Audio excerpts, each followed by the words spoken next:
absolutely ridiculous. But let's go. I'm not going to do it as detailed and proving that he's God like I did in the first video, but let's just look at a few more. Let's look at some of the Old Testament texts that has been Old Testament texts that are requoted in the New Testament.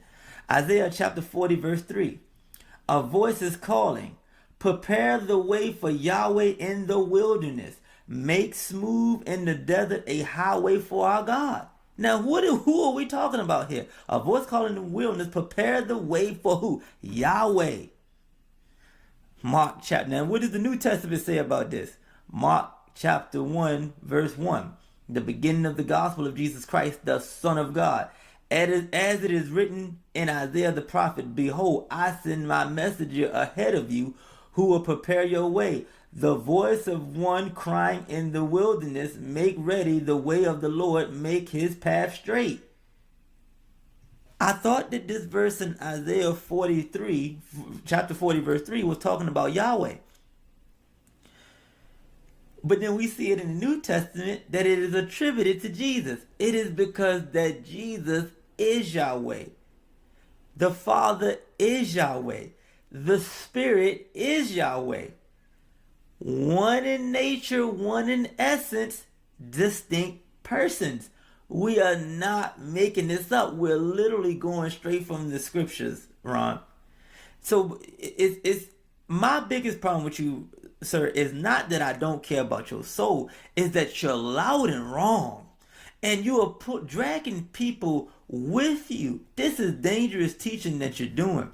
And I am so passionate about it because it's the gospel that saves, and we have a Trinitarian gospel. Now, let's move on. We're going to move on to worship. Because you said in your video that I watched yesterday, you said that we are to only worship God as me and the Father is concerned. But we are also seeing the scriptures where the Son is being worshipped. Let's take a look. Now, Exodus chapter 34, verse 14 says, for you shall not worship any other God, for Yahweh, whose name is jealous, is a jealous God. Okay. In the New Testament, we see in Matthew chapter 2, verse 11, it says, and after coming into the house, they saw the child with Mary, his mother, and they fell to the ground and worshipped him. Then opening their treasures, they presented to him gifts of gold, frankincense, and myrrh. Matthew chapter 28, verse 9. And behold, Jesus met them and said, greetings. And they came up and took hold of his feet and worshipped him. We see Jesus being worshipped at his birth or when he's a young child. And we see it at his resurrection. Let's continue. We see it also in John chapter 9. John chapter 9, verse 37. Jesus said to him, you have both seen him, and he is the one who is talking to you, meaning I'm the Messiah.